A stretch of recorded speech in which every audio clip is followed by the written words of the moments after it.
Eastern Ladakh में भारत के साथ लगती लाइन ऑफ एक्चुअल कंट्रोल पर 50,000 से अधिक सैनिकों को तैनात करने के बाद चीनी सेना बड़े पैमाने पर ड्रोन का इस्तेमाल कर रही है, जो वहां भारतीय चौकियों के करीब उड़ान भर रहे हैं।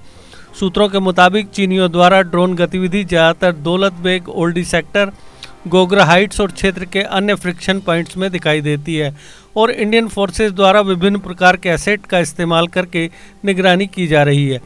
सूत्रों ने कहा कि चीनी सेना की ड्रोन गतिविधि पर हमारी एसेट्स लगातार नज़र रखे हुए हैं। भारत भी बड़े पैमाने पर ड्रोन तैनात कर रहा है और जल्दी नए इजराइल और भारतीय ड्रोन को शामिल किया जाएगा, जिन्हें चीन की सीमा पर चुनौती का सामना करने के लिए इमरजेंसी फाइनेंशियल पावर का इस्तेमाल करके डिफेंस फोर्सेस द्वारा एक्वायर्ड किया गया है।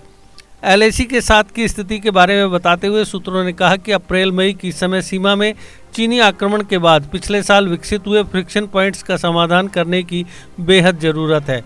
पेंगोंग झील के दोनों किनारे, गोगरा हाइट्स और हॉट स्प्रिंग क्षेत्र सहित दोनों देशों के बीच 3 प्रमुख फ्रिक्शन पॉइंट उभरे थे।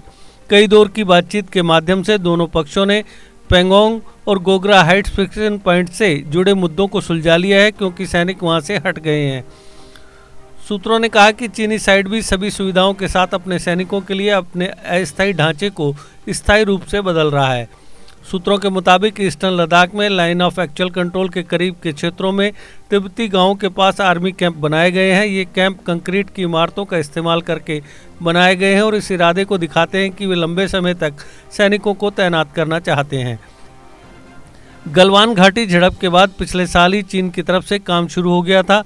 उन्होंने कहा, सर्दियों की ज़रूरतों को पूरा करने के लिए कई स्थानों पर निर्माण कार्य अभी भी जारी हैं। चीन ने अप्रैल 2020 से तैनात अपने किसी भी सैनिक को वापस नहीं भेजा है, क्योंकि चीनी सेना भारतीय सीमा के पास सैनिकों की दीर्घकालिक तैनाती पर काम कर रही है। चीनी सेना भी भारतीय सीमा के पास तिब्बती गांवों के लिए सुविधाओं के निर्माण में भारी इन्वेस्टमेंट कर रही है, ताकि उन्हें लाइन ऑफ डिफेंस के तौर पर इस्तेमाल किया जा सके और उन्हें अपने रैंक में शामिल होने के लिए भर्ती भी किया जा सके। चीन भी ऑपरेशन में तेजी लाने के लिए इन पहाड़ी क्षेत्रों में स्थानीय लोगों को तैनात करने के इंडियन फोर्सेज के मॉडल का अनुकरण करने की कोशिश कर रहा है।